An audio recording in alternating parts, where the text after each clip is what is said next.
الحمد لله وكفى وسلام على عباده الذين اصطفى أما بعد أعوذ بالله من الشيطان الرجيم بسم الله الرحمن الرحيم إن الله يأمركم أن تؤدوا الأمانات إلى أهلها صدق الله العظيم. بزرگان محترم، ایک سال کے بعد پھر آپ حضرات کے روبرو ہونے کا اتفاق ہوا ہے. اس سے پہلے برس ہاں برس سے سلسلہ چل ہی رہا ہے. ابھی راستے میں آتے ہوئے شام کے وقت بھی دوپہر کے وقت بھی کچھ میرے محبین نے دوستوں نے کہا کہ کوئی نئی بات سنانا. میری سمجھ میں یہ بات نہیں آتی کہ نئی بات کہاں سے لائی جائے. وہی قرآن ہے، وہی حدیث ہے، وہی سیرت ہے، وہی کتابیں ہیں. اور یہ تو بالکل طے بات ہے کہ میں کبھی بھی جب کچھ بات کرنے کے لیے بیٹھتا ہوں تو پہلے سے کبھی سوچ کر نہیں بیٹھتا، نہ کتابیں دے کر آتا ہوں. جو اللہ کہلواتا ہے وہ کہہ دیتا ہوں، کیونکہ کہنا یہ کوئی بڑی بات نہیں ہے. اصل بات تو عمل کرنا ہے. کہنے والا بھی عمل کرنے والا بن جائے، سننے والے بھی عمل کرنے والے بن جائیں، بس یہی کام کی بات ہے.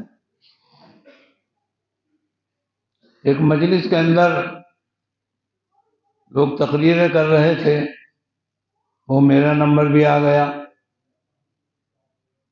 تو بڑی دھواں دھار تقریریں ہو رہی تھی، بڑی جوشیلی تقریریں لوگ کر رہے تھے. تو میں جب کہنے کے لیے کھڑا ہوا تو اچانک میری زبان پر ایک شعر آ گیا، ایک قطع آ گیا جو میں نے پڑھ کر سنایا. قطع یہ تھا، اگر آپ غور سے سنیں گے سمجھیں گے تو آپ کو بہت پسند آئے گا. قطع یہ تھا، سن کر میری جادو بیانی مجھ سے بولا ایک فقیر. ایک درویش آدمی بیٹھا ہوا تھا اور میں دھواں دھار تقریریں کر رہا تھا، گویا کہ الفاظ کی منہ سرادھار بارش تھی جو منہ سے نکل کر فضا کے اندر پھیل رہی تھی. تو میری جوشیلی تقریر کو سن کر فقیر نے، ایک درویش نے یہ بات کہی، سن کر میری جادو بیانی مجھ سے بولا ایک فقیر، خوب کہنا اور ہے اور خوب ہونا اور ہے. خوب کہنا اور ہے اور خوب ہونا اور ہے. آنکھ جو کچھ دیکھتی ہے اس میں دھوکہ ہے ضرور، چمکتا پیتل اور ہے اور اصلی سونا اور ہے. یہ میں نے جب شعر پڑھا تو ڈی ایم صاحب بیٹھے ہوئے تھے، کلکٹر صاحب، وہ مجھ سے بولے بھائی اس کو دوبارہ سناؤ، بھائی اس کو پھر دوبارہ سناؤ. اور ایسا محسوس ہو رہا تھا کہ گویا پر نہ جانے ان کو دل کے اندر کیا کیا باتیں اتر رہی ہوں گی. ان کو اتنا پسند آیا کہ مجھ سے انہوں نے آخر میں وہ لکھوایا. حالانکہ میں اگر اس شعر کو سنتا تو مجھے کیا پتہ چلتا بھائی ہوگا کچھ. لیکن اس میں یہ بتلایا گیا تھا کہ بہت اچھا بولنا بہت اچھی بات نہیں ہے، بہت اچھا بن جانا بہت اچھی بات ہے. سمجھ رہے ہیں آپ حضرات؟ تو اس لیے میں نے یہ بات کہی کہ بھائی میں کوئی نئی بات کہاں سے لاؤں، وہی قرآن ہے، وہی حدیث ہے. اور یوں تو تقریباً جب سے میں آیا ہوں دیوبند سے، تقریباً کم و بیش 3000 تقریریں یہاں میں کر چکا ہوں، مختلف اوقات میں، مختلف مقامات پر، مختلف حالات میں، جمعے میں. اب جس جمعے کے اندر جو بات ہو جاتی ہے میرا اندازہ یہ ہے کہ پھر وہ آنے والے جمعے میں وہ بات نہیں ہوتی، وہ نئی بات ہو جاتی ہے. اس لیے اب جو کچھ میں کہوں گا وہ وہی کہوں گا جو اللہ مجھ سے کہلوائے گا. آپ تو توجہ کے ساتھ اور دھیان کے ساتھ بات کو سنیں اور کوشش کریں کہ اللہ تعالیٰ عمل کی توفیق نصیب فرمائے۔ اور زمانہ ہو گیا، 61واں سال مجھے یہاں پر ہو رہا ہے۔ اس میں ہر سال اس کے شب برات کے موقع پر بیان کرنا، جمعوں میں بیان کرنا، 40 سال تک میں نے یہاں جو تعلیم ہوتی ہے تبلیغی جماعت اور تبلیغی نصاب سے متعلق، وہ میں نے 40 سال پڑھی ہے۔ تو یہ ایک بہت بڑا ذخیرہ ہے۔ آج پھر آپ کے سامنے بیٹھا ہوں، اگلے سال کا کچھ نہیں پتا۔ گزشتہ سال بہت سے ہمارے احباب تھے، دوست تھے، وہ سامنے بیٹھے ہوئے تھے، آج وہ ہمارے سامنے نہیں ہیں۔ اس کے بعد اگلا سال آئے گا، اگلے سال میں کون ہوگا کون نہیں ہوگا، ہم بھی ہوں گے یا نہیں ہوں گے، کچھ پتہ نہیں ہے۔ موت تو آ رہی ہے، اپنا سلسلہ اس کا جاری ہے، وقت پر بنا کسی ایک سیکنڈ کے، بنا کسی ایک سانس کے وقت کے اوپر سب کو اٹھا کر لے جاتی ہے۔ جب وقت آئے گا ہم بھی چلے جائیں گے، آپ بھی چلے جائیں گے۔ تو جو وقت مل رہا ہے بڑا غنیمت ہے۔ جو آیت میں نے آپ کے سامنے پڑھی ہے، اس آیت میں اللہ تعالیٰ نے جو کچھ ارشاد فرمایا، یہ آیت کا ٹکڑا آدھی لائن کا ہے، لیکن اگر دیکھا جائے تو پوری ایک کتاب کا نچوڑ اس آدھی لائن کے اندر موجود ہے۔ مختصر ترجمہ تو اس کا یہ ہے کہ اللہ تعالیٰ تم کو حکم دیتا ہے کہ تم امانتیں ان ہاتھوں کے اندر دو جو ہاتھ اس امانت کے حقدار ہیں۔ ترجمہ تو اتنا ہے، لیکن اس میں کتنی بڑی اور کتنی جامع باتیں آ گئی ہیں۔ اگر آپ سماج کے اندر، پوری دنیا کے اندر امن و امان چاہتے ہو تو اس آیت کو پڑھو۔ بد امنی اور نقض امن کی فضا کو ختم کرنا چاہتے ہو، اس آیت کو پڑھو۔ پوری دنیا کے اندر قانون کی حکمرانی چاہتے ہو تو اس آیت کو پڑھو۔ سب سے اعلیٰ، سب سے بہترین سماج بنانے کے لیے بہترین طریقہ یہ ہے کہ ہر کام اس آدمی کے حوالے کرو جو جس کام کا وہ اہل ہے۔ مثال کے طور پر ایک آدمی اسکول میں بچوں کو بہت اچھا پڑھا سکتا ہے، آپ نے اس کے حوالے تھانہ کر دیا تو بھائی تمہاری ڈیوٹی کل سے تھانے میں رہے گی، اس شہر کا، اس علاقے کا تھانہ تم چلاؤ گے۔ جس نے وہ کورس کیا تھا، جس نے وہ ٹریننگ کی تھی، جس نے وہ تعلیم حاصل کی تھی، اس کو وہاں سے اٹھا کر کسی نے اسکول میں پہنچا دیا کہ بچوں کو 8ویں اور 10ویں کلاس کی تعلیم تم دو، تو سماج کا نظام بنے گا یا بگڑے گا؟ بگڑے گا، کیونکہ ہم ہر کام اس آدمی کے ہاتھ میں دے رہے ہیں جو اس کا اہل نہیں۔ جو کام اس کو کرنا چاہیے تھا، جو کام ہمیں اسے دینا چاہیے تھا، وہ تو ہم نے اسے دیا نہیں، تو ظاہر بات ہے کہ کام کے اندر بگاڑ ہی پیدا ہوگا۔ اور قرآن کیا کہہ رہا ہے؟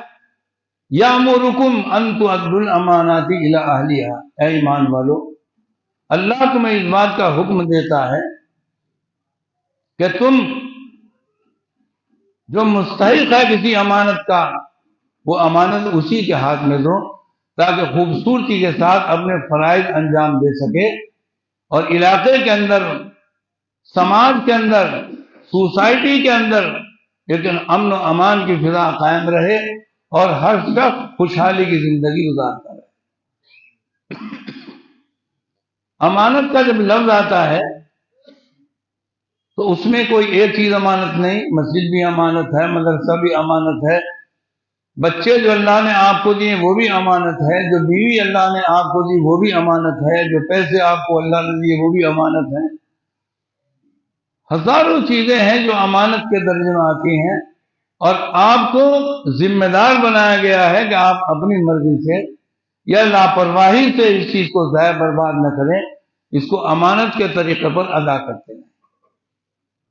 امانتوں میں سب سے اعلیٰ درجے کی امانت علم ہے۔ چنانچہ اللہ تعالیٰ قرآن کریم کے اندر ارشاد فرماتے ہیں کہ جب آدم علیہ السلام کو پیدا کیا گیا تو 3-4 چیزوں کی ضرورت تھی جو ہر انسان کو ہوتی ہے۔ بھائی رہنے کے لیے مکان بہت ضروری، زندگی گزارنے کے لیے بیوی ضروری. تو اللہ تعالیٰ نے آدم علیہ السلام کو رہنے کے لیے جنت دی اور زندگی ساتھ گزارنے کے لیے آپ کو ہماری اماں حضرت حوا دی. لیکن ان دونوں چیزوں کو سے پہلے، ان دونوں چیزوں کے عطا کرنے سے پہلے اللہ تعالیٰ نے جو آدم علیہ السلام کو دی وہ علم آدم الاسماء کلہا. ان دونوں سے پہلے اللہ تعالیٰ نے آدم علیہ السلام کو زیور تعلیم سے آراستہ کیا، علم سے ان کو مالا مال کیا. اب ظاہر بات ہے کہ جو علم آدم علیہ السلام کو دیا ہوگا وہ قرآن تو نہیں ہوگا جو آپ کتابی شکل میں آج ہمارے اور آپ کے ہاتھوں کے اندر ہے. نہ وہ حدیث کا ذخیرہ ہوگا، نہ فقہ اسلامی کی وہ کتابیں ہوں گی. مختلف روایتیں ہیں، یہاں تک لکھا ہے کہ اللہ تعالیٰ نے حضرت آدم علیہ السلام کو تمام فرشتوں کے درمیان ان کا مقام اور اعلیٰ درجے کا درجہ ظاہر کرنے کے لیے اتنا علم دیا تھا کہ دنیا کے اندر جتنی زبانیں بولی جاتی ہیں وہ ساری زبانیں آدم علیہ السلام کو یاد تھیں، اور کوئی چیز ایسی نہیں تھی جس کا نام یاد نہ ہو. اب اللہ تعالیٰ نے فرشتوں سے جب کہا کہ بھائی میں اپنا خلیفہ نائب دنیا کے اندر بنا رہا ہوں، تو آپ فرشتوں کو معلوم تھا کہ جس کو خلیفہ بنانے کی بات چل رہی ہے وہ تو آگ سے پیدا ہے، مٹی سے پیدا ہے، ہوا سے پیدا ہے، پانی سے پیدا ہے، اور ان ساری چیزوں سے مل کر جو بنے گی وہ لڑائی جھگڑے فساد دنگا خون ریزی، یہ ساری کی ساری چیزیں دنیا کے اندر ہوں گی. تو انہوں نے کہا فرشتوں نے کہ آپ ایسی مخلوق کو اپنا نائب خلیفہ کیوں بنا رہے ہو؟ ہم دن رات آپ کی تسبیح کرتے ہیں، ہم آپ کو سجدے کرتے ہیں، رکوع کرتے ہیں، قیام کرتے ہیں، آپ کے سامنے سر مسلول رہتے ہیں، آپ کے سامنے ہاتھ باندھے کھڑے رہتے ہیں، ہم زیادہ مستحق ہیں. تو اللہ تعالیٰ نے فرشتوں سے کہا کہ اچھا تو بتاؤ، جب امتحان لیا چیزوں کے نام پوچھے، علم کی بات سامنے آئی تو سارے فرشتے خاموش، کہنے لگے ہمیں تو پتہ نہیں، ہمیں تو پتہ نہیں. آدم علیہ السلام سے جب اللہ تعالیٰ نے سوالات کرنے شروع کیے تو انہوں نے پھٹافٹ ہر سوال کا جواب دینا شروع کر دیا. تو فرشتوں نے کہا کہ جی آپ زیادہ جانتے ہیں، ہمیں تو اتنا علم نہیں تھا.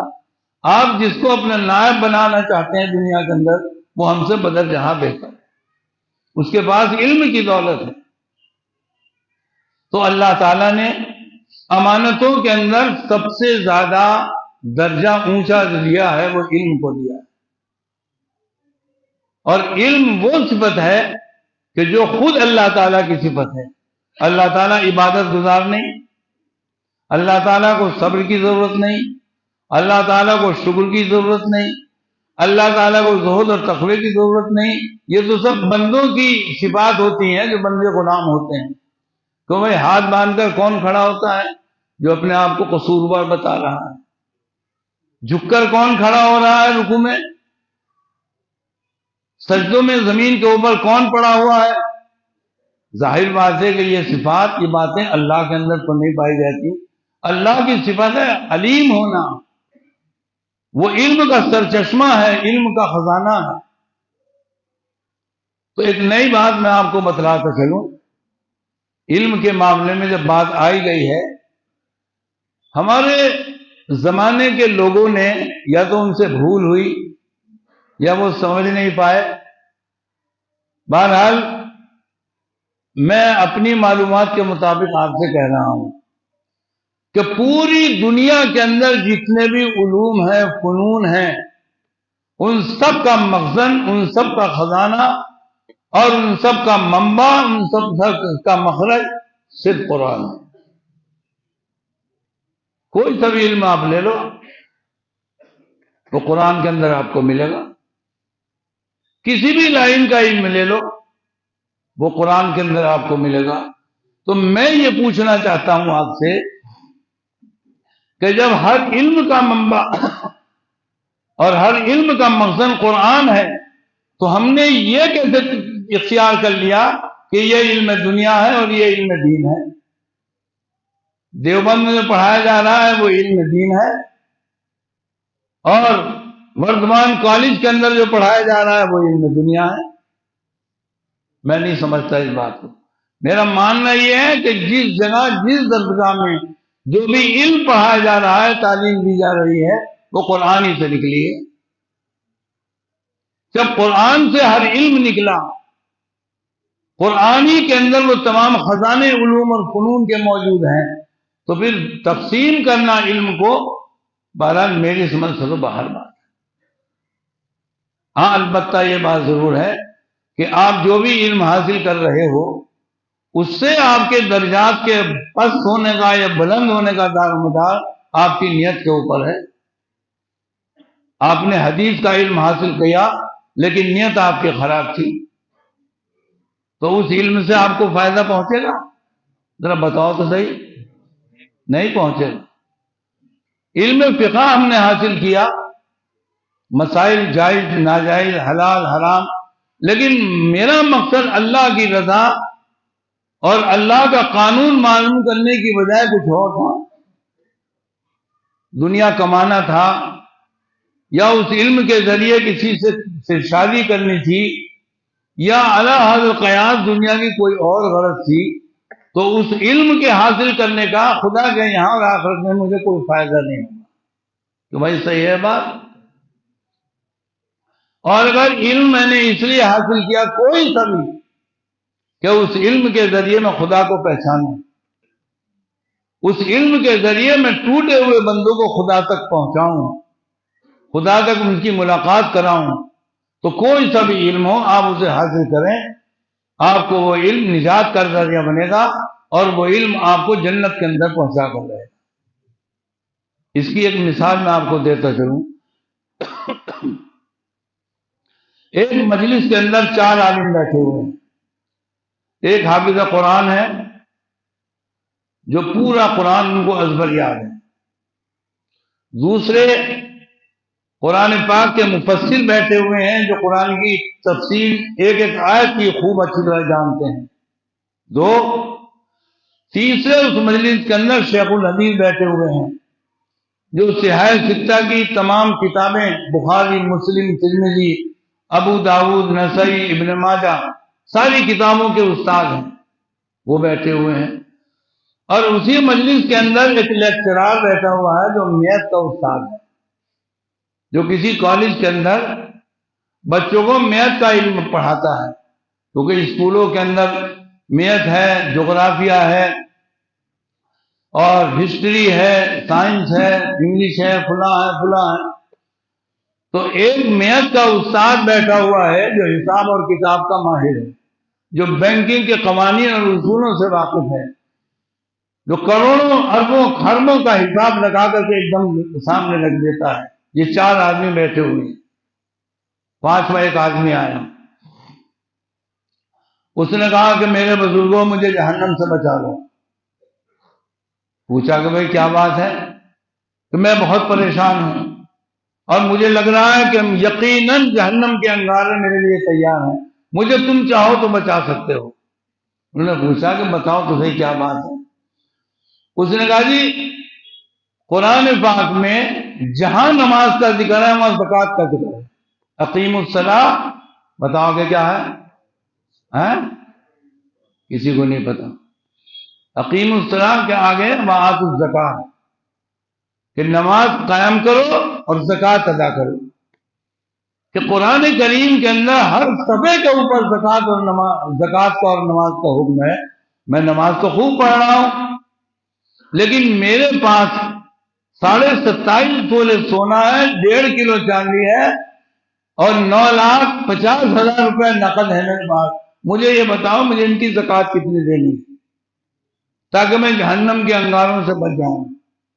نماز تو میں پڑھ رہا ہوں اور حکم اللہ کا دونوں برابر برابر ہیں۔ یہ بات شیخ الحدیث نے بھی سنی، شیخ التفسیر نے بھی سنی، فقیہ نے بھی سنی، مفتی اعظم نے بھی سنی، اور جو میتھ کا لیکچرار ہے جو کالج کے اندر بچوں کو پڑھاتا ہے میتھ، اس نے بھی سنی۔ میں خود نہیں کہتا، آپ بتائیں کہ اس کے اس پریشانی کو، مسئلے کو کون حل کرے گا؟ بتاؤ۔ نہیں سمجھ رہے. اگر تم بولو گے تو مجھے لگے گا اور اچھی بات بتاؤں. اگر میں پڑھے لکھے آدمی موجود ہو، 27.5 تولے سونا، 1.5 کلو چاندی، 9,50,000 نقد روپیہ، وہ کہہ رہا کہ اس کا حساب بتاؤ، میں زکوٰۃ اب ادا کروں گا. اس کا حساب کون لگا کر بتائے گا جلدی سے جلدی؟ میتھ کا استاد. تو جس نے میتھ کے اندر تعلیم حاصل کی ہے اس نے علم دین حاصل کیا ہے، علم دنیا حاصل کیا؟ علم دین حاصل کیا. وہ اپنے بھائی کو بچا رہا ہے جہنم میں لے جانے سے.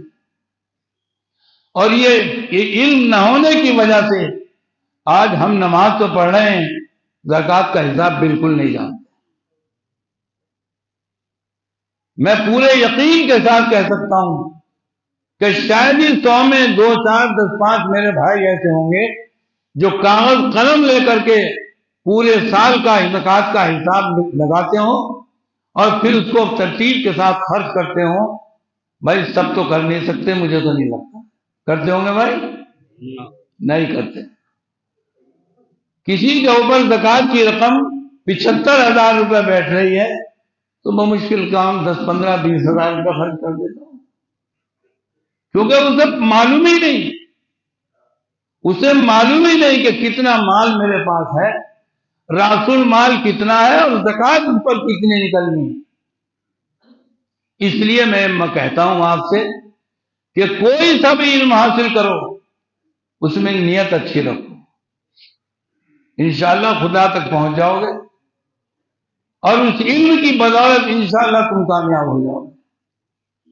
کیونکہ میں قرآن کے ذریعے لوگوں کو اللہ تک لے جا رہا ہوں، میں حدیث کے ذریعے لوگوں کو اللہ تک لے جا رہا ہوں. اور جن کے پاس علم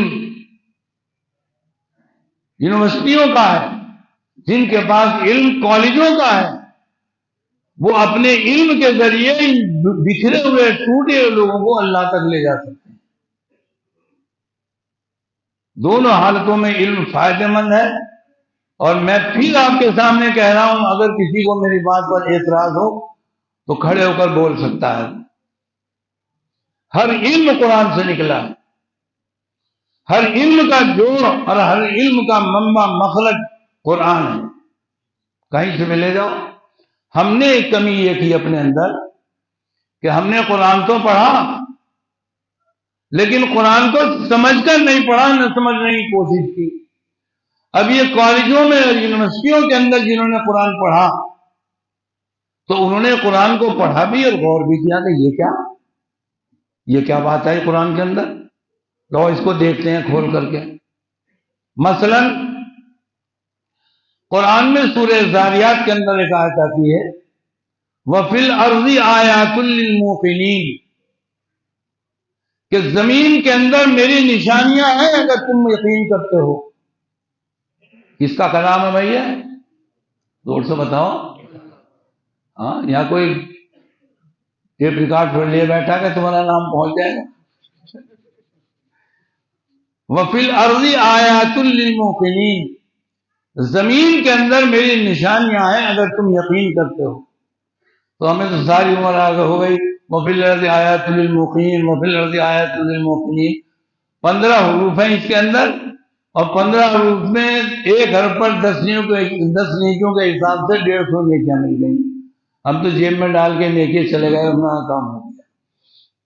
لیکن جو بڑے بڑے اسکالر تھے، بڑے بڑے ہائی فائی دماغ والے تھے، انہوں نے کہا کہ یہاں وَفِي الْأَرْضِ آیَاتٌ لِّلْمُوقِنِينَ، تو دیکھو تو صحیح زمین میں کیا نشانی ہے اللہ کی. انہوں نے زمین کو پھاڑنا شروع کر دیا، زمین کو چیرنا شروع کر دیا، زمین کے پردے ہٹانے شروع کر دیے. تو کیا ملا انہیں؟ تیل کے ذخیرے، گیس کے ذخیرے، پیٹرول کے ذخیرے، اور اسی طریقے سے تانبے، پیتل، سونے چاندی کے ذخیرے، اور کیا کوئلوں کی کانیں. آنکھ کھل گئی لوگوں کی. بھیا قرآن شریف میں تو یہ کہا تھا کہ زمین کے اندر میری نشانیاں موجود ہیں. زمین کھولا تو زمین کا پیٹ بھرا ہوا ہے خزانوں سے.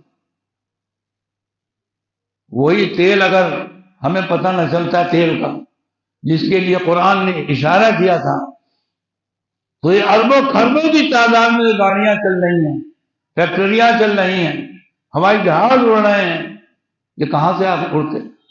کہاں سے فیکٹریاں چلتی ہیں؟ اربوں خربوں کی تعداد میں جو سڑکوں کے اوپر واہن دوڑ رہے ہیں، کہاں سے ہوتے اگر قرآن ہمیں نہ بتلاتا؟ پھر آگے کیا فرمایا اللہ تعالیٰ نے؟ وَفِي أَنفُسِكُمْ أَفَلَا تُبْصِرُونَ، خود تمہارے اندر میری نشانیاں موجود ہیں، تم دیکھتے نہیں ہو؟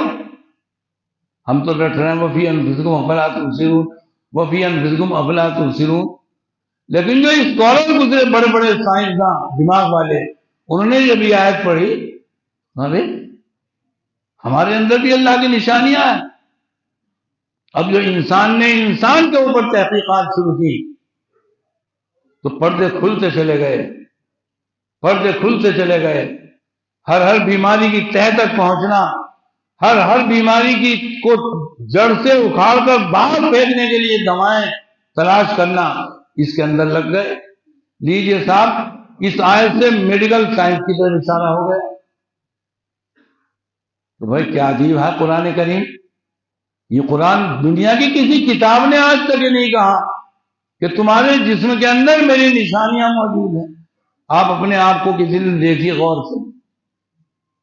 اللہ تعالیٰ نے انسان کو بنانے کے بعد جتنے پرزے اور جتنی مشینیں اس کے اندر فٹ کی ہیں، ان سارے پرزوں کو چھپانے اور ڈھکنے کے لیے کھول چڑھایا کھال کا۔ کیا چیز چڑھائی بھائی؟ کھول چڑھا دیا ہے، کھال چڑھا دی پورے بدن کے اوپر۔ لیکن خدا کی شان دیکھو، اللہ تعالیٰ فرماتے ہیں کہ پورے جسم کے اوپر کھال تو چڑھائی، لیکن جہاں انسان کے جسم کے اندر جو رکھا وہاں فالتو کھال لگائی۔ ران کے اوپر کھال چڑھا دی، پنڈلی کے اوپر کھال چڑھا دی، ایک دھاگے کے برابر بھی جھول نہیں کھال کے اندر، لیکن گھٹنے کے اوپر فالتو کھال لگا دی۔ کیوں کہ اگر گھٹنے کے اوپر بھی سیدھی کھال لگی ہوئی ہوتی، نہ مڑ سکتا تھا، نہ آدمی بیٹھ سکتا تھا، بیٹھ کر نہ کھڑا ہو سکتا تھا، بس یوں سیدھا کھڑا رہتا، چل نہیں سکتا تھا، کیونکہ چلنے کے لیے بھی تھوڑا سا پیر کو خم دینا پڑتا ہے، جھکانا پڑتا ہے۔ پھر وہ کبھی ہم اتحیات میں بیٹھتے ہیں، پلوتھا مار کر بیٹھتے ہیں، یا اسی طریقے سے ہاتھ کے اوپر کھال چڑھائی تو پورے بازو کے اوپر سٹک دی بالکل کھال، اور کونی سے نیچے سٹک دی بالکل کھال، لیکن کونی کے اوپر کھال فالتو لگا دی۔ کیوں کہ اگر یہ کھال فالتو نہ لگتی یہاں تو آدمی کا ہاتھ بس یوں رہتا، بس یہ آدمی اپنے ہاتھ سے کوئی چیز پکڑ کر منہ تک نہیں لے جا سکتا تھا، ایک دانہ بھی منہ تک نہیں لے جا سکتا تھا اگر کونی کے اوپر کھال فالتو لگی ہوئی نہ ہوتی۔ بھائی آپ حضرات سمجھ رہے ہیں میری بات؟ اور بڑھتے چلے جاؤ، زبان کو لے لو، زبان کتنی بڑی ہے، اس کے کتنے حصے ہیں، زبان کا کون حصہ ذائقہ بتاتا ہے، زبان کا کون سا حصہ کیا کام کرتا ہے۔ آپ نے دیکھا ہوگا کہ جب کوئی آدمی کڑوی گولی زبان کے اوپر رکھ کر نگلنا چاہتا ہے تو ایک بات بتانا، وہ نوک کے اوپر رکھتا ہے یا حلق کے آگے بڑھا کر وہ دوا رکھتا ہے؟ تھوڑی سی بڑھا کے آگے رکھتا ہے۔ اس سے پتہ یہ چلا کہ زبان کا پچھلا حصہ جو ہے وہ ذائقہ نہیں بتلاتا کہ چیز کڑوی ہے، میٹھی ہے، اچھی ہے، بری ہے، پھیکی ہے، اگلا حصہ زبان کا بتلاتا ہے۔ اور ہزاروں کی تعداد میں زبان کے اندر سوراخ رکھے گئے ہیں۔ تو وفی انفسکم افلا تبصرون، تم اپنے آپ کو دیکھ لو، تمہارے اندر میری بہت سی نشانیاں موجود ہیں، افلا تبصرون، تم دیکھتے نہیں ہو۔ تو منشا میں رد کرنے کا یہ ہے کہ قرآن کریم تمام اسلامی اور غیر اسلامی، مغربی، مشرقی تمام علوم کا مخزن ہے۔ لیکن میرے محترم دوستو، ایک بات کہنا چاہتا ہوں، اس علم کو حاصل کرنے کے لیے ہمارے پاس کوئی ایسا پیمانہ نہیں ہے کہ یہ علم امانت کس کو دی جائے. ایک حکومت یہ طے کرتی ہے کہ ہمیں پولیس میں ایک آدمی کو بھرتی کرنا ہے، خاکی رنگ کی وردی اس کو پہنانی ہے، کتنے پاپڑ پیلنے پڑتے ہیں، فارم بھرنا پڑتا ہے، اس کے امتحانات شروع ہوتے ہیں، اس کے سینے کی پیمائش ہوتی ہے، اس کی ہڈیوں کی جانچ ہوتی ہے، اس کے پھیپھڑے دیکھے جاتے ہیں، اس کی ریس دیکھی جاتی ہے، بھاگ کیسی ہے، اس کی جمپ دیکھی جاتی ہے، کتنا اونچا کتنا لمبا چھلانگ لگاتا ہے. پھر اس کے بعد ریٹنگ میں اس کا امتحان ہوتا ہے، پھر اس کے بعد ٹریننگ دی جاتی ہے، تب وہ اس قابل ہوتا ہے کہ وہ وردی پہننے قابل ہو جائے. ہمارے یہاں کچھ بھی نہیں ہے. آدمی دین کی تعلیم حاصل کرتا ہے اور مجھ جیسا آدمی، اور لوگوں کو میری بہت سی برائیاں خامیاں نظر آتی ہیں، یہ تو ایسا ہے، یہ تو ایسا ہے، یہ تو ایسا ہے. کیونکہ ہم نے اپنے بچوں میں جو ذہین اور اعلیٰ درجے کی صلاحیت رکھنے والے ہیں ان کو دین کی طرف لانا ہی بند کر دیا. اب جب دین کی طرف ہم نے ان کو لانا بند کر دیا تو وہ علم تو حاصل کر رہے ہیں، لیکن علم کتنے اونچے کتنی قیمتی چیز ہے وہ ان کو سمجھ میں نہیں آتی ہے. بس یہ دھیان میں رہتا ہے پیسہ کہاں سے آئے، پیسہ کہاں سے آئے، پیسہ کس طریقے سے آئے. حالانکہ علم سب سے پہلے آدمی کے اندر جو خوبی پیدا کرتا ہے وہ استغنا ہے، یعنی سب سے غنی ہونا، سب سے لاپرواہ بے پرواہ ہونا. کوئی کروڑ پتی ہے گھر کا ہے، کوئی لاکھ پتی ہے اپنے گھر کا ہے، کوئی 3 لاکھ بیگھے زمین کا مالک ہے اپنے گھر کا ہے. ہمیں اس کی جیب سے کیا مطلب، ہمارے پاس تو قرآن ہے، ہمارے پاس تو اللہ کا علم ہے. مصر کے اندر ایک راجہ گزرا ہے جس کا نام تھا ملک کافور، اور مصر کی جامع مسجد کے اندر ایک علامہ محی الدین اسقلانی رحمۃ اللہ علیہ امام تھے. وہ نماز کے بعد، عصر کی نماز کے بعد قرآن پاک کا ترجمہ سنایا کرتے تھے. تو بادشاہ کو، راجہ کو اتنا پسند آیا کہ وہ روزانہ عصر کی نماز کے بعد مسجد میں بیٹھ کر ان کا ترجمہ سنا کرتا تھا. کوئی بات نہیں، جب سال پورا ہوا قرآن پاک کا مکمل ہوا تو اس راجہ نے ان کو ایک تھیلی دی گفٹ کے طور پر، تحفے کے طور پر، ہدیے کے طور پر، اور اس کے اندر 2 کروڑ روپے کا سامان، ہیرے جواہرات. انہوں نے لے لیے، لے جا کے حجرے میں رکھ دیے. پھر دوسرا سال آیا، پھر دیے، تھیلی دی. پھر تیسرا سال آیا، پھر تھیلی دی. 9 سال تک مسلسل اس راجہ نے ان کا ترجمہ سنا قرآن پاک کا. تو بھائی کتنے کروڑ روپے کا سامان آیا؟ زور سے بتاؤ. 9 دنی 18 کروڑ کا سامان ان کے پاس آیا. اب 9 سال کے بعد اتفاق کی بات، ایک مسئلہ ایسا آیا کہ اس راجہ نے ان عالم صاحب کو بلا کر یہ کہا کہ میاں ایک مسئلہ ایسا آ گیا ہے اور کوئی لمبی چوڑی بات نہیں ہے، یہ فتویٰ آپ میرے مرضی کے مطابق دے دیں. کیسے آپ کو گھمانا ہے، کیسے آپ کو قرآن سے ثابت کرنا ہے، کیسے آپ کو کچھ کرنا ہے، یہ تو میں نہیں جانتا، آپ جانیں. لیکن آپ میری مرضی کے مطابق اگر یہ فتویٰ دے دیں گے تو میری بادشاہت اور میرا راج ہمیشہ قائم رہے گا. انہوں نے کیا جواب دیا کہ بھائی یہ میرے بس کا نہیں ہے، یہ میرے بس کا نہیں ہے. آپ مجھے بات بتلائیں، جو شریعت کا قانون اور قرآن اور حدیث کا فیصلہ ہوگا وہ میں آپ کو سنا دوں گا پڑھ کر. وہ بولے میاں ہو بڑے بے شرم، ہو بڑے بے شرم. ہم نے تو یہ سنا تھا کہ منہ کھاتا ہے تو آنکھ لگ جاتی. تمہیں کتنے سال سے میں کیا دے رہا ہوں، اور میری اتنی سی بات کو تم نے حقارت کی نظر سے ٹکرا کے پھینک دیا. تو انہوں نے وہیں مسجد کے ذہن میں کھڑے کھڑے اپنے خادم سے کہا ارے ادھر آؤ، میرے حجرے کے اندر جتنی تھیلیاں پڑی ہوئی ہیں سب اٹھا کے لاؤ. وہ اٹھا کے لائے، کہا گنو کتنی؟ اب گنی تو 18 تھی کہ یہ آپ کی 18 تھیلی ہیں جو 9 سال میں آپ نے دی ہیں، آپ انہیں اٹھا کر لے جائیے۔ آپ قرآن کے ایک مسئلے کو یا شریعت کے ایک مسئلے کو آپ ان 18 کروڑ روپے سے تولنا چاہتے ہو، ہمیں ضرورت نہیں ہے، لے جاؤ انہیں۔ اس امت میں ایسے علماء پیدا ہوئے ہیں۔ ابھی 2 سال پہلے کی بات تھی، ہمارے یہاں ایک صاحب بہت تیزی کے ساتھ جا رہے تھے، میں نے ان کو روکا، میں نے کہا جا رہا ہو کہ اس وقت بات کرنے کا موقع نہیں ہے، جانے دو مجھے۔ میں نے کہا جلدی سے بتا تو دو کہ کیا بات کیوں پوچھ رہے ہو۔ میں نے کہا میں یوں پوچھ رہا ہوں کہ تم نے پاجامہ الٹا پہن رکھا، سلائی اوپر ہے اور اندر سے ٹھیک ٹھاک ہے۔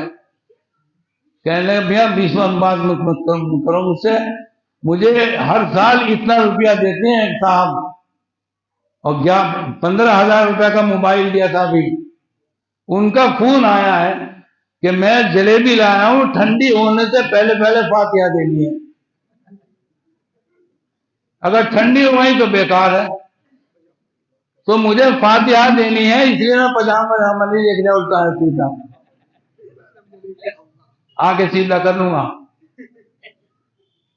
تو یہ وقت ہے ہماری نگاہوں کے اندر۔ ایسے بچوں کو تیار کیجئے جو عالم بننے کے بعد یا تو مولانا حسین احمد مدنی بنے، یا مولانا اشرف علی تھانوی بنے، یا مولانا قاسم نانوتوی بنے، یا شاہ ولی اللہ محدث دہلوی بنے، جن کے اشارے کے اوپر اور جن کے چشم بصیرت کے اوپر پوری کائنات کا نظام بدل سکتا ہو۔ مولانا قاسم صاحب نانوتوی رحمۃ اللہ کا نام سنا آپ نے، جنہوں نے دارالعلوم دیوبند کی بنیاد رکھی۔ کچھ بدعتیوں نے یہ پروگرام بنایا کہ مولانا کے سامنے ایک بات رکھو کہ ایک راضی کو یا ایک بدعتی کو تیار کرو، اسے کفن پہنا کر اور اس کا جنازہ لے جا کر دارالعلوم میں رکھو، اور مولانا قاسم صاحب سے کہو کہ صاحب ایک جنازے کی نماز پڑھانی ہے، آپ نماز پڑھا دیں، وہ آئیں گے وضو کر کے۔ تو بھائی جنازے کی نماز میں کتنی تکبیر ہوتی ہیں؟ 4۔ تو اس مردے سے یہ کہا جو کفن باندھ کر لیٹا تھا کہ جب مولانا 2 تکبیر کے بعد تیسری تکبیر کہیں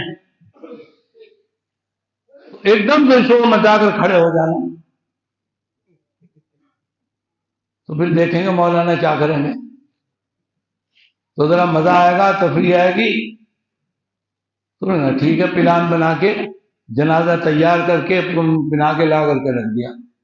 گئے مولانا کے پاس، حضرت ایک جنازہ ہے، نماز پڑھانی جنازے کی۔ اچھا بھائی چلو، وضو کر کے آ گئے، صفیں باہر کھڑی ہوئی ہیں، پیچھے لگی ہوئی ہیں، جنازہ سامنے رکھا ہوا ہے۔ دارالعلوم دیوبند کے بانی اور سب سے پہلے اس کے بنیاد رکھنے والے وہ کھڑے ہو گئے آ کر، اللہ اکبر اللہ اکبر، کتنی ہو گئے بھائی؟ پھر کہا اللہ اکبر، وہ نہیں اٹھ رہا۔ پھر کہا 4تھی مرتبہ اللہ اکبر، وہ نہیں اٹھ رہا۔ پھر سلام پھیر دیا، تو پیچھے سے ایک نے کہا میں بھول گیا تھا، کھڑا کیوں نہیں ہوتا؟ تو مولانا یہ کہہ کر چلے گئے کہ اب یہ قیامت کے دن اٹھے گا۔ کیا کہا؟ کہ اب یہ قیامت کے دن اٹھے گا، اسے آواز دینے سے کوئی فائدہ نہیں ہے۔ اب کھول کر کے دیکھا تو میت مردہ۔ تو یہ چیز جو پیدا ہوتی ہے یہ اس علم کی برکت ہے جو علم نبی کریم صلی اللہ علیہ وسلم کی نسبت سے ملا، اور اس علم کی بدولت ایسا دارالعلوم قائم ہوا کہ دنیا کا کوئی ملک، دنیا کے کسی ملک کا کوئی شہر ایسا نہیں ہے کہ دارالعلوم دیوبند کا کوئی نہ کوئی فارغ التحصیل وہاں موجود نہ۔ بڑی بڑی زبردست نگاہیں، بڑے بڑے صاحب روحانیت اہل اللہ وہاں پر گزرے۔ اس کے سب سے پہلے محتمم بنے تھے شاہ رفیع الدین صاحب۔ کیا نام بھائی؟ شاہ رفیع الدین صاحب۔ جو دارالعلوم میں ایک جگہ ہے احاطہ مولسری، وہاں پر وہ کھڑے ہوئے تھے عصر کی نماز کے بعد. طلبا باورچی خانے سے مطبخ سے اپنا اپنا کھانا لے کے جا رہے تھے. تو اس زمانے میں شوربہ ایسا تیار ہوتا تھا جیسا پتلا پانی. ایک طالب علم آیا اور اس نے محتمم صاحب سے پوچھا کہ حضرت ایک سوال پوچھنا چاہتا ہوں، مسئلہ کہ کیا، کہ جو شوربہ ہمیں ملتا ہے اس سے وضو کرنا جائز ہے یا نہیں؟ کیا مطلب اتنا پتلا پانی ہے بالکل، تو کیا ہم اس سے وضو کر سکتے ہیں یا نہیں؟ تو شاہ رفیع الدین صاحب رحمۃ اللہ نے اس طالب علم کو غور سے دیکھا اور اپنے خدام کو بلا کر یہ کہا کہ اس طالب علم کے بارے میں معلومات کرو، یہ کون ہے؟ یہ دارالعلوم کا طالب علم نہیں ہے. انہوں نے کہا حضرت اس کا تو نام لکھا ہوا ہے، ہر کتاب میں ہر سبق کے اندر یہ موجود رہتا ہے، اور پچھلے سال بھی اچھے نمبر سے کامیاب ہوا ہے. کہ نہیں معلومات کرو اس کے بارے میں. اب معلومات کرتے کرتے کرتے پتہ چلا کہ انگریز حکومت کا CID کا آدمی تھا جس کو باقاعدہ تنخواہ دے کر دارالعلوم میں داخل کیا گیا تھا کہ اندر کے حالات، پڑھائی کے، لکھائی کے، بات چیت کے معاملات کے کیا ہوتے ہیں، ان کی رپورٹ آپ دیا. اب وہ نام معلوم ہوا، اس کو نکال دیا. اب جو ان کے خدام تھے شاہ صاحب کے، وہ پیروں میں گر گئے. کوئی پیر دبا رہا، کوئی انگلی دبا رہا، کوئی ہاتھ دبا رہا. ارے کیا بات ہے بچوں، کیا بات ہے؟ جاؤ کہ نہ یہ بتاؤ کہ آپ کو پتہ کیسے چلا، آپ کو پتہ کیسے چلا کہ دارالعلوم کا طالب علم نہیں ہے؟ تو فرمایا کہ کیا کرو گے پوچھ کے؟ کہ نہیں آپ بتائیے. تو انہوں نے کہا جب تم پوچھ ہی رہے ہو تو سنو، یہ سامنے کیا ہے؟ کہ کنواں ہے. یہ کنواں ہے کہ میں نے خواب دیکھا تھا کہ اس کنویں میں سے دودھ ابل رہا ہے، اور امام الانبیاء حضرت محمد مصطفیٰ صلی اللہ علیہ وسلم اس کنویں کی من کے اوپر بیٹھے ہوئے ہیں، اور چاروں طرف سے مخلوق آ رہی ہے. کسی کے ہاتھ میں گلاس ہے، کسی کے ہاتھ میں کٹورا، کسی کے ہاتھ میں لوٹا، کسی کے ہاتھ میں گھڑا، کسی کے ہاتھ میں مٹکا، کسی کے سر پہ ٹنکی، خالی برتن لے کر آ رہے ہیں. اور نبی کریم صلی اللہ علیہ وسلم اس کنویں کے اندر سے جو دودھ بن رہا ہے بھر بھر کے اس کو دے رہے ہیں. تو جتنا جس کو علم ملنا ہے اتنا مل چکا، اس کو پہلے طے ہو چکا ہے. لیکن جب اس نے مجھ سے اس شوربے کے بارے میں وضو کا مسئلہ معلوم کیا تو میں نے اس کو جب غور سے دیکھا تو یہ اس بھیڑ کے اندر نہیں تھا. سمجھ گئے؟ کون سی بھیڑ میں؟ جو دودھ لینے کے لیے سرکار دو عالم سے آ رہے تھے. جس کو تھوڑا علم ملنا تھا اس کے ہاتھ میں گلاس تھا، اس سے زیادہ علم ملنا تھا اس کے ہاتھ میں لوٹا تھا، اس سے زیادہ علم ملنا تھا اس کے ہاتھ میں گھڑا تھا. جس کو جتنا علم تھا پہلے طے ہو چکا ہے. اور جتنے آ کر داخل ہونے والے ہیں ان سب کی شکلیں شاہ صاحب کو دکھلا دی گئی ہیں. تو اس نے کہا میں نے دیکھا غور سے اس کو، تو یہ وہاں موجود نہیں تھا، اس لیے مجھے یقین ہوا کہ یہ طالب علم نہیں ہے تو کوئی اور. ہم یہ چاہتے ہیں، ہماری مقصد یہ ہے کہ جتنے بھی مدارس اسلامیہ ہیں آپ اللہ سے دعا ہی کر سکتے ہو اور تو کچھ نہیں، کہ یہ دعا کرو کہ اللہ تعالیٰ کچھ تو ایسے ادارے ہمیں دے دے کہ جہاں سے اعلیٰ درجے کے ولی کامل پیدا، ایسے ولی پیدا ہو جائیں اسی قرآن کے ذریعے، اسی حدیث کے ذریعے، اسی فقہ اسلامی کے ذریعے ایسے پیدا ہو جائیں جو اس امت کے کروڑوں مسلمانوں کی لاج رکھے، اور اپنی روحانی طاقت سے کہیں بھی کسی بھی مسلمان کا سر کسی باطل کے سامنے نیچا نہ ہو. اب وہ پیدا نہیں ہو رہے، ہم کر نہیں سکتے. آپ حضرات دعا کرو تو آپ کی دعا سے اللہ تعالیٰ کو ایسا ادارہ دے سکتا ہے، بنا سکتا ہے کہ جہاں سے امام فخر الدین رازی، علامہ ابن تیمیہ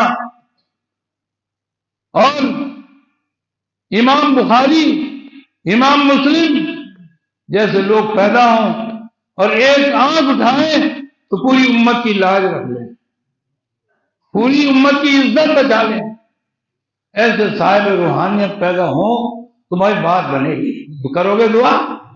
دینے والا تو اللہ ہے۔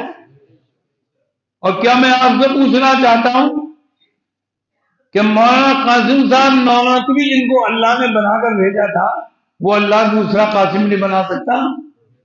بتا دو ایمانداری سے، بنا سکتا ہے۔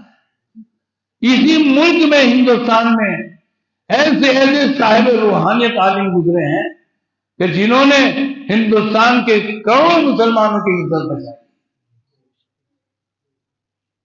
آپ نے نام سنا خواجہ غریب نواز خواجہ معین الدین چشتی اجمیری رحمۃ اللہ علیہ کا؟ تو بھائی نام سنا؟ کہاں ہے مزار ان کا؟ اجمیر شریف میں۔ ان کو ہندوستان بھیجا گیا، اللہ کی مشیت، اللہ کا حکم، اللہ کی حکمت کہ جاؤ ہندوستان اور تبلیغ اور اصلاح کا کام کرو۔ تو یہ جب وہاں سے چلے تو اپنے ساتھ ایک خادم کو لے کے چلے۔ اس خادم کا نام کیا تھا؟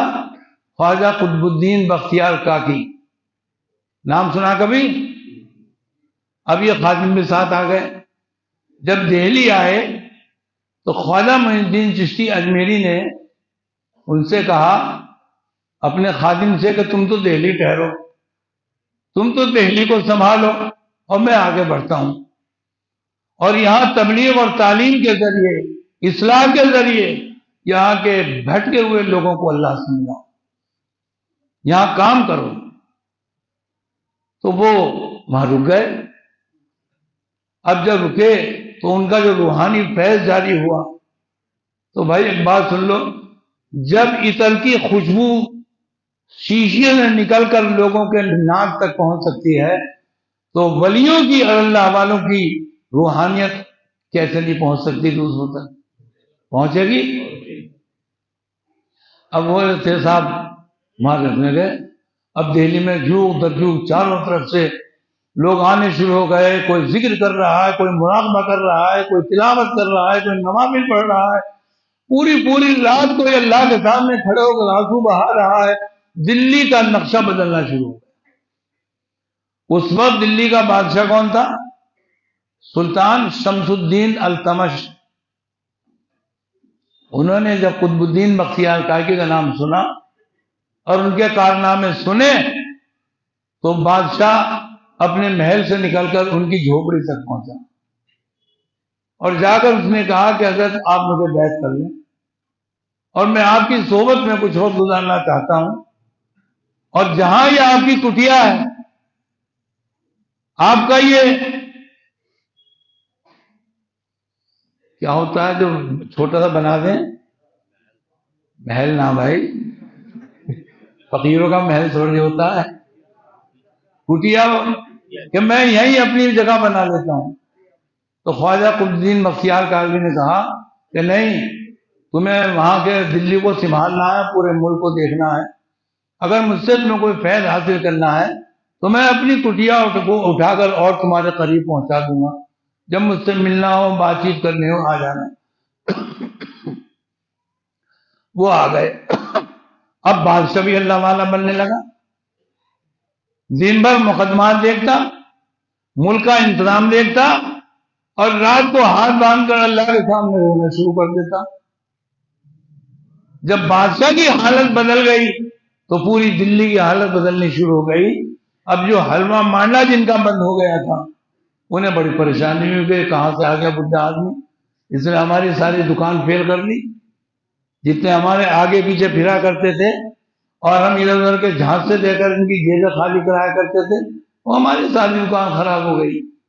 تو انہوں نے ایک پنچایت کر کے طے کیا کہ اس بوڑھے آدمی کو یہاں سے کیسے نکالا جائے۔ بوڑھا آدمی کون تھا بھائی؟ بھول گئے؟ خواجہ قطب الدین بختیار کاکی۔ ایک بات یہ بتاؤ بھائی، الکسا تو نہیں رہا تم؟ نہیں، کیونکہ میں جو الکساؤ گے تو میں اور مختصر کر دوں گا۔ اب میں تو یہ کہہ رہا تھا کہ جو میرے منہ میں آگے اللہ کہلوائے گا وہ میں کہوں گا، تو اس لیے بس اور تھوڑا سا وقت میں آپ کر لوں گا، پھر آپ اپنی عبادت کے اندر مشغول ہوں گے۔ انہوں نے پنچایت یہ کی کہ اس آدمی کو بدنام کیسے کیا جائے۔ تو ایک آدمی بولا کہ کسی نیک آدمی کو دو ہی طریقے ہیں بدنام کرنے کے، یا تو اس پر غبن کا الزام لگاؤ، اور یا اس کو کسی عورت کے ساتھ، لڑکی کے ساتھ چھیڑ چھاڑ کا الزام لگاؤ، اس کے علاوہ کوئی کام نہیں ہونے لگا۔ چنانچہ انہوں نے یہ طے کیا کہ بھائی کسی عورت کو تیار کرو۔ چنانچہ ایک عورت کے پاس گئے اور وہ بیچاری حاملہ تھی۔ اس سے کہا بھائی تیرا بچہ کب پیدا ہوگا؟ اس نے کہا جی 2 مہینے کے بعد پیدا ہوگا۔ اس نے کہا یہ 5 لاکھ روپے رکھ۔ یہ کس بات کے؟ کہ زندگی بھر کھاتی رہی ہو، بس تجھے اتنا کہنا ہے کہ سلطان شمس الدین کے دربار میں جا کے یہ کہہ دینا کہ یہ بچہ جو ہے قطب الدین بختیار کاکی کا ہے، اس کا باپ خواجہ قطب الدین بختیار کاکی ہے، بس اتنا کہنا ہے تجھے۔ چلیے ٹھیک ہے، مجھے کیا پریشانی ہے، میں کہہ دوں گی۔ اس کے بعد انہوں نے 4 آدمی اور تیار کرے، 3-3 لاکھ روپے انہیں دیے، اور 4 آدمیوں سے یہ کہا کہ تمہیں گواہی دینی ہے کہ یہ عورت بالکل سچ کہہ رہی ہے اور ہم نے اس عورت کو ان کے پاس دیکھا ہے۔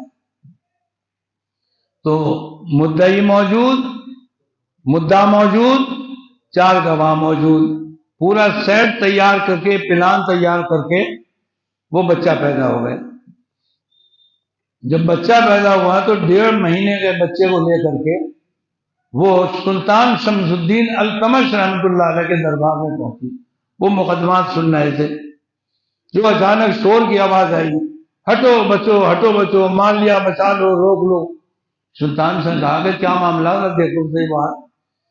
تو لوگوں نے کہا کہ صاحب ایک مظلوم عورت ہے فریادی، وہ اپنی فریاد لے کر آپ کے پاس آئی ہے کہ تم مقدمات روک دو، عورت کو بلاؤ، کیا بات۔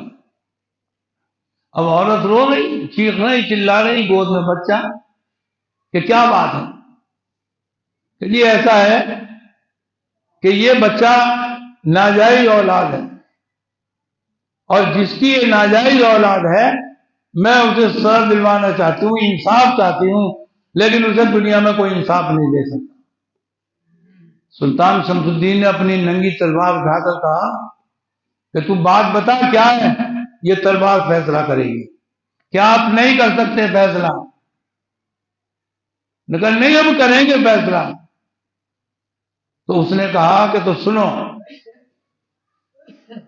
یہاں جو فقیر بنا ہوا ہے، ڈھنگوسرا بنا رکھا ہے اس نے، اور ساری دہلی کا اس نے بیوقوف بنا رکھا ہے، یہ اس کا بیٹا ہے، یہ اس کی اولاد ہے، اس سے پیدا ہے۔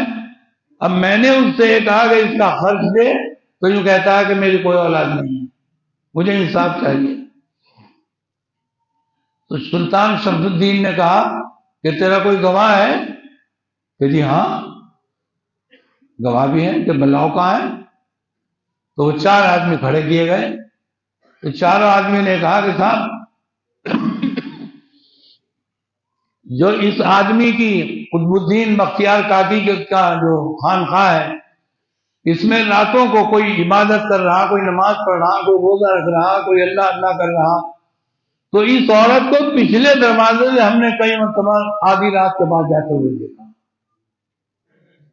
اور پھر 1-2 گھنٹے کے بعد اس کو اسی دروازے سے نکلتے ہوئے دیکھا ہے، اتنا تو ہمیں پتا ہے۔ سلطان شمس الدین نے آنکھیں آسمان کی طرف لے جا کر کہا کہ اے اللہ، یہ دن دکھانے سے پہلے اگر مجھے موت دے دیتا تو اچھی، میں تو کبھی سوچ بھی نہیں سکتا تھا کہ مجھے یہ دن بھی دیکھنا پڑے گا۔ اس کا دل کہہ رہا تھا کہ قطب الدین بختیار کاکی بے قصور ہے، لیکن قانون کی تو پوری شرطیں پائی جا رہی ہیں۔ عورت دعویٰ کر رہی ہے، بچہ گود میں موجود ہے، 4 گواہ گواہی دے رہے ہیں، تو پھر رجم کی اور سزا قائم کرنے کی کوئی گنجائش بھی باقی نہیں رہتی۔ تو سلطان شمس الدین نے کہا کہ تو ٹھیک ہے، کل کی تاریخ طے کی جاتی ہے، اور دربار کے اندر خواجہ قطب الدین بختیار کو بلایا جائے گا، ان کے بیان لیے جائیں گے، ان کو جواب دہی کا موقع دیا جائے گا۔ تو لوگوں نے کہا کہ صاحب آپ جواب دہی کرتے رہو گے، ٹائم بڑھتا رہے گا، جب سب کچھ موجود ہے تو سزا سناؤ۔ کہ نہیں، ایک دفعہ بلایا جائے گا۔ اب ساری دہلی کے اندر اس کی شہرت ہو گئی، ساری دہلی، بچے بچے کی زبان پر، اور میں یہ ہو گیا، اور میں یہ ہو گیا، اور میں یہ ہو گیا، اور میں کچھ سنا تم نے، اور میں کچھ سنا تم نے۔ اب ساری بچے بچے کی زبان کے اوپر۔ اب وہ آ رہے ہیں، خواجہ صاحب اپنی لاٹھی ٹیکتے ہوئے، تو انہیں تھوڑا یہ تعجب ہوا کہ جب میں بازار سے نکلتا تھا ہر دکاندار نیچے اتر کر سلام کرتا تھا، آج کوئی اٹھ ہی نہیں رہا دکان پہ سے۔ سلام کرنا تو بہت دور کی بات، دیکھنے کو تیار نہیں۔ لیکن کچھ نہیں بولے، چلے گئے۔ سلطان شمس الدین نے اپنی عدالت کی کرسی پر بیٹھ کر کہا کہ تمہارے اوپر یہ الزام ہے، تمہیں اس کے جواب میں کچھ کہنا ہے؟ تو انہوں نے کہا کہ وہ 4 گواہ کون سے ہیں وہ لاؤ۔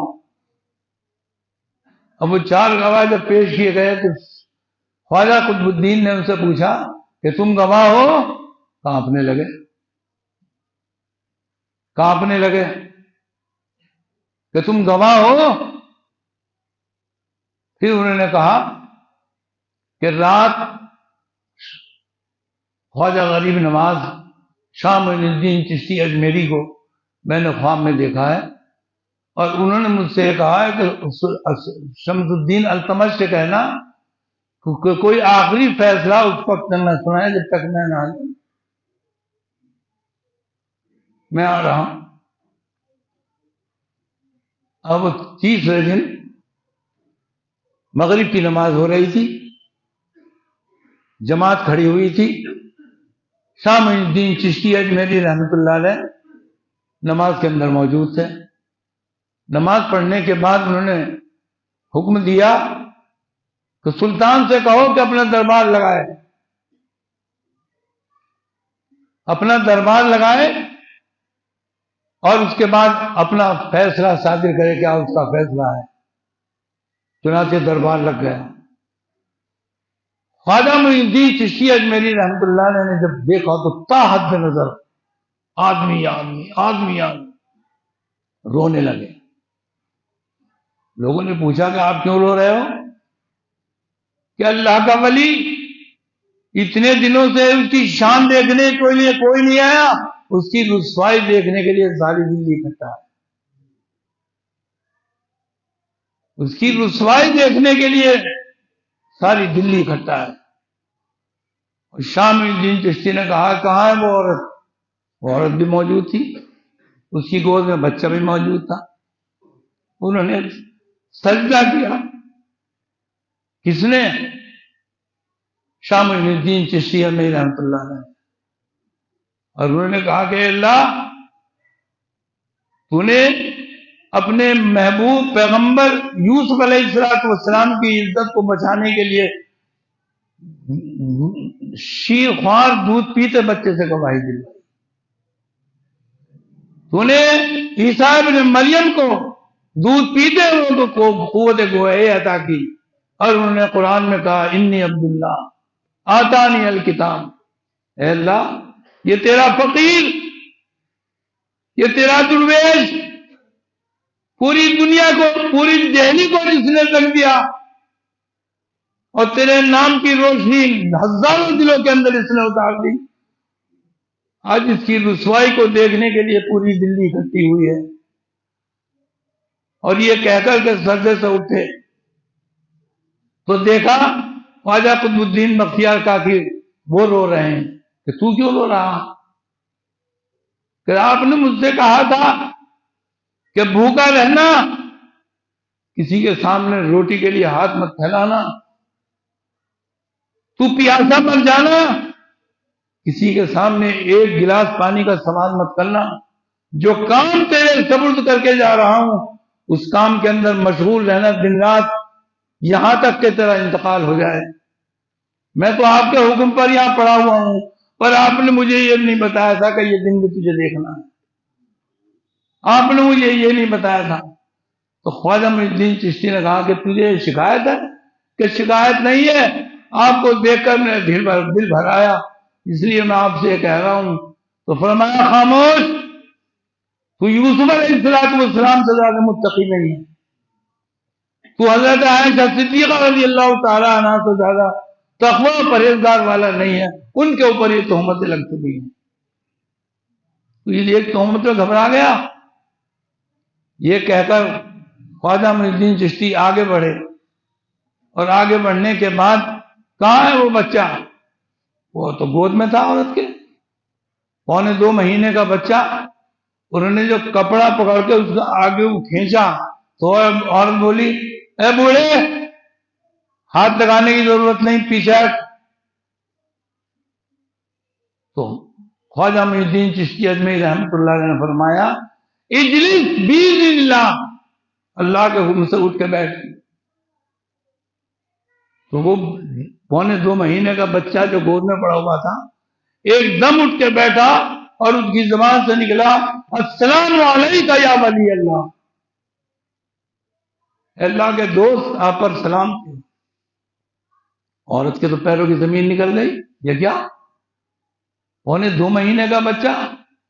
تو خواجہ معین الدین چشتی اجمیری رحمۃ اللہ علیہ نے دائیں طرف سلطان شمس الدین التمش ہیں، اور بائیں طرف خواجہ قطب الدین بختیار کاکی ہیں، اور بہت سے مصاحبین ہیں. خواجہ معین الدین چشتی اجمیری رحمۃ اللہ علیہ نے فرمایا اس بچے سے کہ بتا تیرا باپ کون ہے؟ تو لکھا ہے کتابوں کے اندر کہ اس وقت خواجہ معین الدین چشتی اجمیری کی 2 کرامتیں ظاہر ہوئی. ایک تو یہ کہ 2.25 سال کا بچہ بولا، اور دوسرا یہ کہ تحت نظر جہاں تک آدمی کھڑے ہوئے تھے اس بچے کی آواز ہر ایک کے کان میں پہنچی. تو بچے نے کہا کہ اس مجلس کے اندر، اس کونے کے اوپر، اس پگڑی کے اندر، اس لباس کے اندر، اس شکل کے اندر جو آدمی بیٹھا ہوا ہے وہ میرا باپ ہے، خواجہ قطب الدین بختیار کاکی بے قصور ہے. خواجہ قطب الدین بختیار کاکی بے قصور ہیں. بہت صاحب یہ کہنا تھا کہ پورا مجمع نعرہ تکبیر سے بلند ہو گیا. اور خواجہ معین الدین چشتی اجمیری نے فرمایا کہ قطب الدین چلو دہلی رہنے کی جگہ نہیں ہے، میرے ساتھ چلو. کتابوں میں لکھا ہے کہ پوری دہلی قدموں کے اندر گر گئی. کیا ہم نہیں جانے دیں گے؟ آپ ان کو لے کر نہ جائیے، یہ دلی کی ران ہو جائے گی. اس دلی کا رنگ بدل دیا اس فقیر نے. یہاں ہر گھر کے اندر ولی موجود ہے، ہم انہیں جانے نہیں دیں گے. تو یہ آخری سفر تھا شاہ معین الدین چشتی اجمیری کا، جو انہوں نے دہلی کے اندر آ کر کیا تھا، آخری سفر. بات بہت دور پہنچ گئی. میں آپ سے عرض کر رہا تھا کہ صاحب روحانیت، صاحب ولایت لوگوں کی آج بہت سخت ضرورت ہے. دنیا ایک پلیٹ فارم پر اکٹھا ہو چکی ہے.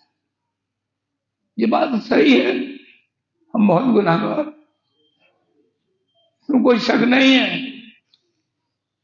ہمارا منہ اس قابل نہیں ہے کہ ہم اپنے لیے کچھ اللہ سے کہہ سکیں. پوری زندگی ہماری سیاہ ہے، کانٹوں سے بھری ہوئی ہے، نافرمانیوں سے لبریز ہے، کچھ نہیں کہہ سکتے ہم. لیکن میں قسم کھا کے کہہ رہا ہوں تم میں کوئی بھی ایسا نہیں ہے جو اللہ کے رسول سے محبت نہ کرتا ہو. ایک بھی ایسا نہیں ہے. تو کیا ہم اللہ کو اس محبت کا واسطہ نہیں دے سکتے؟ ہم یہ اللہ سے کہہ سکتے ہیں ہم اس قابل نہیں ہیں، لیکن ہمارے دل کے اندر ایک محبت، ایک الفت، ایک چاہت تیرے محبوب کی ہے. یہ ٹمٹماتی ہوئی چنگاری ہے، اس کو ہم بجھنے نہیں دیں گے، اس کو ہم ضائع نہیں ہونے دیں گے. اس چنگاری کی قیمت کو، اس چنگاری کی اہمیت کو اے اللہ سمجھتے ہوئے تو ہمارے حالات کو بدل دے، تو ہماری زندگیوں کو بدل دے. جو دنیا ہمیں سمجھ رہی ہے، ہم چاہتے ہیں کہ ہم وہ نہ ہوں، ہم وہ ہوں جو دنیا ہمیں سمجھ نہ پائے، اور جب وقت آئے سمجھانے کا تو ہم ایسے دنیا کو سمجھا دیں جیسے تیرے بہت سے نیک بندوں نے وقت کے اوپر دنیا کو سمجھایا۔ اس لیے میرے محترم دوستوں اور بزرگوں، ہم اسی الجھن میں پڑے ہوئے ہیں کہ صاحب روزہ رکھنا کیسا ہے، کہاں سے ثابت ہے، عبادت کرنا کہاں سے ثابت ہے، ہم کریں نہ کریں، ہم اسی میں الجھے ہوئے ہیں۔ اور میں ان سے یہ کہتا ہوں کہ جب تمہیں کہیں سے بات ثابت نہیں آئی تو مجھے یہ بتاؤ کہ اللہ کے رسول نے کس تاریخ میں کس دن ایک دسترخوان کے اوپر 2 سالن کھائے ہیں، بتاؤ مجھے۔ یہ بھی تو ثابت نہیں، پھر 3 4 سال سبزیاں ہم کیسے کھاتے ہیں، کہاں سے کیوں کھاتے ہیں ہم؟ غلط تو نہیں کہہ رہا بھائی؟ ہر چیز ثابت ہی چھوڑ کی جاتی ہے۔ ارے بھائی، اگر 359 دن تک کیچ کھبے کے اندر ہم پڑے رہے اور ایک دن اگر ہمیں موقع ملا ہے اللہ کے سامنے رونے کا، گر گرانے کا، ہاتھ جوڑنے کا، معافی مانگنے کا، اس دن کو بھی کھو دیں؟ بھائی یہ سوچ رہے ہیں کہاں لکھا؟ اس لیے میرے محترم دوستوں، فالتو کی بحث کے اندر مت پڑو، قرآن سے دل لگاؤ۔ قرآن بہت بڑا خزانہ ہے۔ قرآن تمام اسلامی اور غیر اسلامی تمام علوم اور فنون کا سرچشمہ ہے۔ میں تو آپ کو، مجھے خود کبھی کبھی تعجب ہوتا ہے کہ میں اچھی طرح سے جانتا ہوں کہ میں کیا ہوں۔ یہ بات نہیں کہ میں اپنے آپ کو جانتا نہیں، خوب اچھی طرح جانتا ہوں میں کیا ہوں، اور یہ بھی میں اچھی طرح جانتا ہوں کہ مجھے کچھ پتہ نہیں کہ میرا کیا حشر ہوگا۔ لیکن قرآن کی طاقت میں آپ کو بتلاؤں، 1 2 نہیں، سینکڑوں کی تعداد میں آپ کو ایسی مثالیں دے سکتا ہوں کہ جن عورتوں کو ڈاکٹروں نے یہ کہہ دیا کہ یہ وہ بانجھ ہے، اس کی اولاد نہیں ہو سکتی ہے، اگر اس پر اللہ کا کلام پڑھ کر پانی کا دیا گیا، اللہ نے اس کی گود بھر دی۔ قرآن میں طاقت ہے نہیں؟ بتاؤ۔ یہ میری زبان نہیں، قرآن کی طاقت ہے۔ جب قرآن میں اتنی طاقت ہے کہ بانجھ عورت کو اولاد مل سکتی ہے، 1 2 کو نہیں، نہ جانے کتنوں کو، تو پھر اس قرآن سے ہم کون سا مسئلہ حل نہیں کرا سکتے؟ ہر مسئلہ ہم حل کرا سکتے ہیں اس سے۔ آؤ ہم تحد کرتے ہیں، وعدہ کرتے ہیں اور عزم مصمم کرتے ہیں، ہم اپنے آپ کو ٹھیک کرنے کی کوشش کریں۔ میں مانتا ہوں اب آپ کی عمریں اس قابل نہیں ہے کہ آپ قرآن کے جید عالم بنیں، آپ قرآن کے بہت بڑے امام بنیں، آپ قرآن کے بہت بڑے مفسر بنیں، نہیں کر، عمریں نکل گئی۔ کوئی پڑھا بھی نہیں سکتا، کوئی پڑھ بھی نہیں سکتا، لیکن ایک کام تو کر سکو کہ دنیا کے اندر کسی عالم کی برائی مت کرنا، اتنا تو کر سکو، کسی عالم کی برائی مت کرنا۔ اگر تم یہ بھی دیکھو کہ سماج میں ایک عالم ایسا ہے کہ جو بے نمازی ہے، ایک عالم ایسا ہے کہ جو بد کردار ہے، تو عالم تو ہے، سونا تو ہے، مٹی لگ گئی تو کیا ہے؟ اگر اس کو گارا لگ گیا تو کیا ہے؟ سونا تو سونا ہی ہے۔ اگر اس کو کسی نے اٹھا کر کے پانی ڈال کر صاف کر دیا تو یہی انگوٹھی انگلی میں پہننا قابل ہو جائے۔ تو عالم اگر عالم ہے تو اللہ کو راضی کرنے میں اسے دیر نہیں لگے گی۔ ہمیں تو برسوں پلنا پڑے گا، گنے کی طریقے سے پیلنا پڑے گا، اپنے آپ کو خوش آمدید کرنی پڑے گی۔ اور عالم اللہ کے مزاج سے واقف ہوتا ہے، عالم اللہ کے مزاج کو پہچانتا ہے، عالم کو یہ پتا ہے کہ کب اللہ سے مانگنا ہے اور کب اللہ سے ہاتھ جوڑنا ہے، سب جانتا ہے۔ اور اللہ کو غصہ جب آتا ہے، جب اللہ ہو تو ناراض اور بندہ کہنے لگے مجھے تو یہ بھی چاہیے، مجھے تو وہ بھی چاہیے، یہ بھی دے دے، وہ بھی دے دے، اچھا، اور وہاں اللہ کی ناراضگی آ رہی ہے۔ اور جب اللہ راضی ہوتا ہے تو جاہل ان پڑھ مجھ جیسا آدمی یہ کہے گا کہ مجھے معاف کر دے، مجھے معاف کر دے، مجھے معاف کر دے۔ نہیں، اللہ جب ناراض ہو تو معافی مانگو، اور جب اللہ راضی ہو تو مطالبے رکھو۔ مجھے یہ دے، مجھے وہ دے، مجھے یہ چاہیے، مجھے وہ چاہیے. مطالبے رکھو اللہ کے سامنے، اور جب اللہ ناراض ہو ایک مطالبہ رکھنے کی ضرورت نہیں ہے، معافی مانگو، پیروں میں گر جاؤ، ہاتھ جوڑو، آنسو بہاؤ، کانپنے لگو، اللہ کو اس پر پیار آئے گا. تو یہ بات جو عالم ہوتے ہیں وہ اللہ کے مزاج کو پہچانتے ہیں، ان کی عزت میں کبھی کمی مت کرو.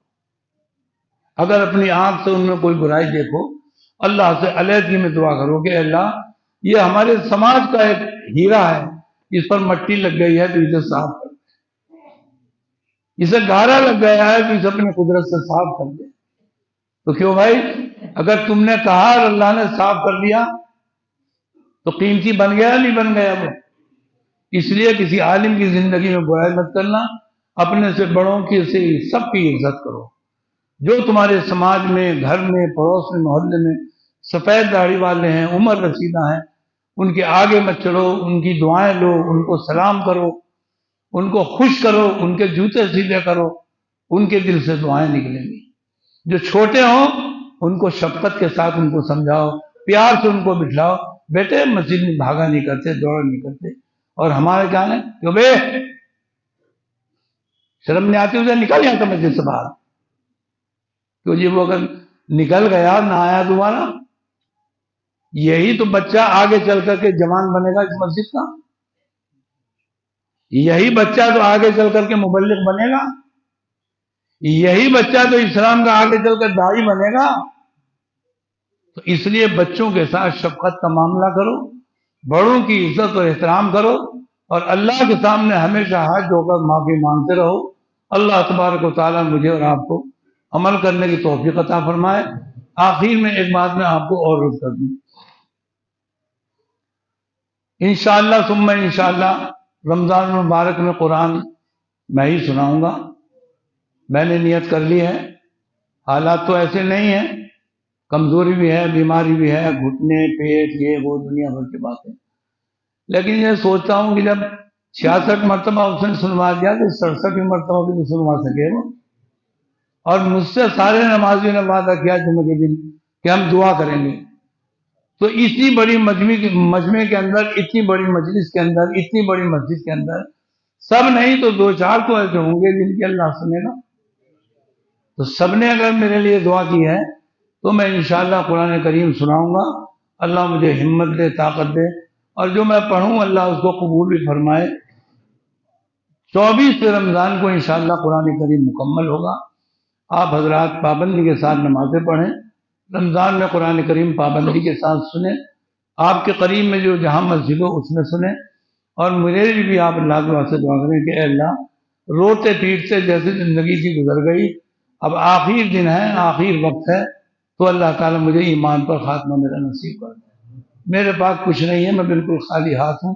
تمہاری دعاؤں سے اللہ مجھے معاف کر دے گا تو میری نجات ہو جائے گی. اللہ تبارک و تعالیٰ قبول فرمائے. وآخر دعوانا الحمد للہ رب العالمین. اللہم صلی علی سیدنا مولانا محمد وعلی آلہ سیدنا و مولانا محمد وبارک وسلم. ربنا آتنا فی الدنیا حسنہ وفی الآخرۃ حسنۃ وقنا عذاب النار. اے اللہ ہمارے گناہوں کو معاف فرما، ہمارے قصوروں سے درگزر فرما، ہماری سیئات کا حسنات سے مبدل فرما، ہمارے اندر جہالت کا خاتمہ فرما، ہم سب کو علم نافع عطا فرما. اے اللہ اس مجلس کو قبول فرما، یہاں کے بیٹھنے والوں کو قبول فرما. اے اللہ ہم بہت خطا کار ہیں، بہت سیاہ کار ہیں، بہت شرمسار ہیں. اے اللہ ہاتھ پھیلاتے ہوئے شرم آتی ہے. پوری زندگی ہماری گناہوں کے اندر اور گناہوں میں ملوث رہ کر ہی گزر رہی ہے. اے اللہ تو بڑا کریم ہے، اے اللہ تو بڑا عطا ہے.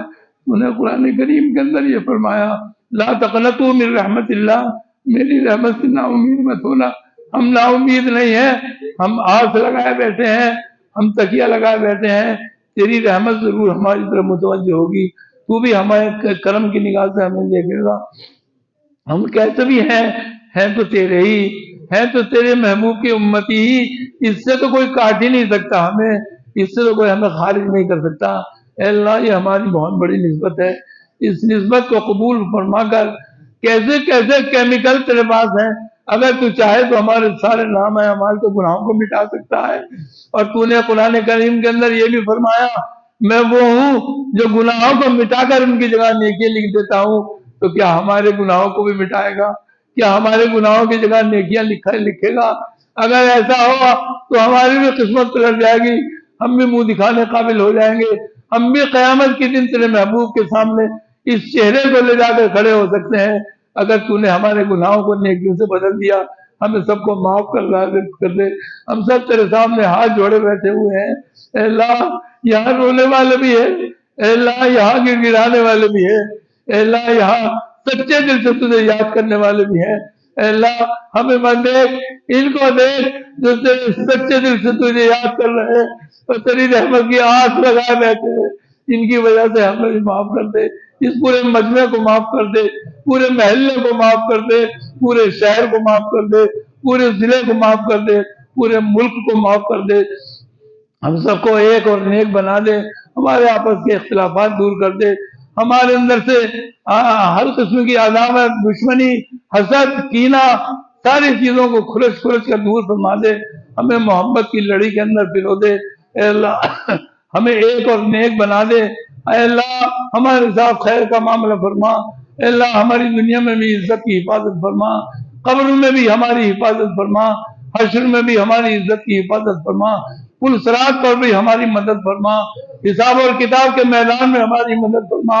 اے اللہ اگر تو چاہے تو کیا نہیں کر سکتا، ہمیں بغیر حساب کے معاف کر دے، بغیر حساب کے جنت میں جگہ عطا فرما دے، ہماری ساری دعاؤں کو قبول فرما لے۔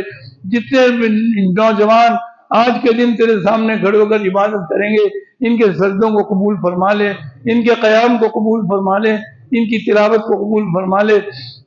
ہم میں جو بیمار ان کو شفا عطا فرما دے، جو مقروض و خزانہ غیب سے ان کے قرضوں کو ادا فرما دے۔ اے اللہ جنہوں نے مجھ سے دعاؤں کے لیے کہا ہے، ان کے جائز مقاصد پورا فرما دے۔ ہمارے محلے کا اطہر خاں، اس کی بیوی شمع پروین بیمار ہے، اے اللہ اس کو صحت اور تندرستی عطا فرما دے۔ نصیب احمد کا بھائی تسلیم احمد بیمار ہے، اس کو شفا عطا فرما دے۔ اے اللہ اسی طریقے سے پورے محلے کے اندر جتنے بھی بیمار ہیں سب کو شفا کاملہ عاجلہ دائمہ مستمر عطا فرما دے، اور ہماری ساری دعاؤں کو محض اپنے فضل و کرم سے قبول فرما لے۔ وصلی اللہ تعالی علی خیر خلق محمد وعلی آلہ واصحابہ اجمعین برحمتک یا ارحم الراحمین۔